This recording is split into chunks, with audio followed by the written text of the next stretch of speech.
Hello everyone, welcome to Royal Palace online classes. Today let us solve some problems in electromagnetic waves. The syllabus regarding displacement current is not there in our syllabus right now because of this pandemic situation. Some amount of syllabus is reduced. In that reduced syllabus, displacement current is excluded. It is deleted. So you don't solve the problems related to displacement current, and the remaining problems you can solve. Problems regarding electromagnetic waves are very easy. Just I am taking a 3 problems as sample to you. Remaining you can work it as a homework. In electromagnetic waves, first displacement current was little bit difficult in solving problems. There was some formulas, but in the properties of electromagnetic waves, what formulas you have to remember is velocity of electromagnetic wave is nothing but velocity of light. C is equal to n lambda, where n is called frequency. Sometimes we call it as f. Some people will write it as f lambda. Whatever may be, it is frequency into wavelength. When I am discussing various types of electromagnetic waves in a tabular column, there I clearly explained you, if you remember the wavelength, you can calculate the frequency. From that you can calculate the energy. Energy is equal to h into frequency, that is hc by lambda. So if energy is more, frequency will be less. High energetic waves will have less wavelength, not frequency, less wavelength, and frequency is directly proportional to energy. C by lambda is nothing but frequency. And one more formula you will get is E naught is equal to CB naught. E naught is equal to CB naught. This you calculated in velocity selector. Velocity selector in moving charges and magnetism. If you remember carefully, velocity selector in moving charges and magnetism, if a particle is undeviated in both electric field and magnetic field, then it will follow the condition velocity is equal to force due to electricity is equal to force due to magnetism, that is, we'll take it as Q into E is equal to QVB. Q and Q will get cancelled, and V is the velocity is equal to E by B you will get. This is velocity selector. So here if it is amplitude you are taking E naught, B naught, this velocity of electromagnetic wave is C, and it travels in a straight line. It is not deviated. So that's why we can take this formula. E naught is equal to CB naught. So based on these formulas, you can solve our problems. So what is the question here? 8.4. In question number 8.4, let us read the question. In question number 8.4, a plane electromagnetic wave travels along z direction. What can you say about the direction of electric field and magnetic field vectors? If the frequency of wave is 30 megahertz, what is its wavelength? So what is the direction? Electric field may be along x, may be along y. Magnetic field may be along x, may be along y. If electric field is along x, magnetic field will be along y, because they will travel in 3 mutual directions. Velocity they will be aligned in 3 mutual directions. If person, suppose, let us assume me as electromagnetic wave. This is electromagnetic wave. It is traveling like this. This is the velocity.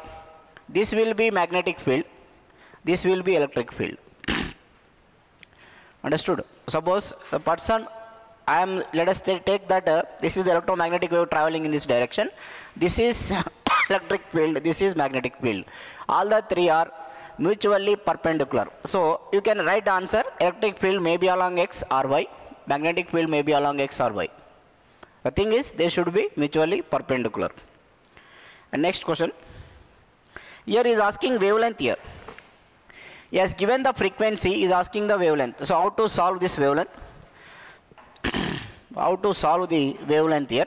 By using the formula C is equal to n lambda. C is equal to n lambda. C is equal to n lambda. 3 into 10 to the power of 8 meter per second is equal to frequency is given as 30 megahertz, that is 30 into 10 to the power of 6, 30 into 10 to the power of 6 into lambda. So this is 10 power 8, this is 10 power 7, a 10 will remain here. Now 3 1 3 10 times. So lambda is equal to 10 meters. Lambda is equal to 10 meters. Okay. Next question.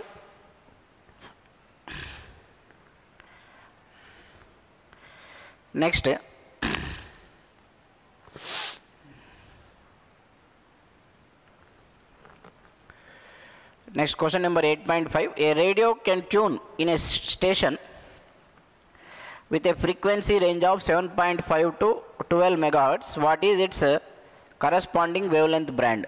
Means for this frequency what is the wavelength? For this frequency what is the wavelength? You just calculate. This difference is nothing but that wavelength range. So let us calculate this. Again same formula. Calculation you can take it as an assignment. F1 is equal to frequency 1 is equal to 3 into 10 to the power of 8. So lambda 1 is equal to 3 into 10 to the power of 8 by frequency. Frequency is 7.5 into 10 power 6. This you solve it, you will get lambda 1. Similarly lambda 2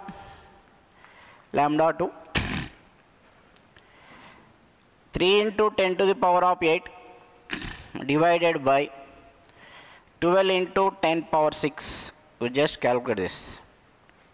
Can just calculate, it will divide. This is the wavelength range. Wavelength range is delta lambda is equal to lambda 1 difference of lambda 2. Which one is more, that you divide. This is the wavelength band. And next, based on another formula, in question number 8.7, he has given B naught. B naught is the amplitude of magnetic field. Amplitude of magnetic field. Amplitude of magnetic field. Amplitude of magnetic field. Whereas E naught is the amplitude of electric field. E naught is amplitude of electric field. Amplitude of electric field vector. Now what he has given in the question is amplitude of magnetic field is given, is asking amplitude of electric field. The formula required is E naught is equal to CB naught. So just multiply with C. C is the speed of light. So that is E naught is equal to 3 into 10 to the power of 8 into B naught is 510 into 10 to the power of minus 9 Tesla, because he is given nano Tesla. Just multiply this. Calculation you can do in your home. Just calculate this, what you are getting, that will be the answer. So these are the problems, and still there are some problems in your NCERT textbook. You can take them as assignment. Based on these formulas only you have to calculate, whether they will ask wavelength or they will ask frequency or they will give E naught and they will ask you to calculate B naught. So this is about the problems of electromagnetic waves. You can also go through the example problems what they have given in the NCERT textbook. So thank you one and all for joining me.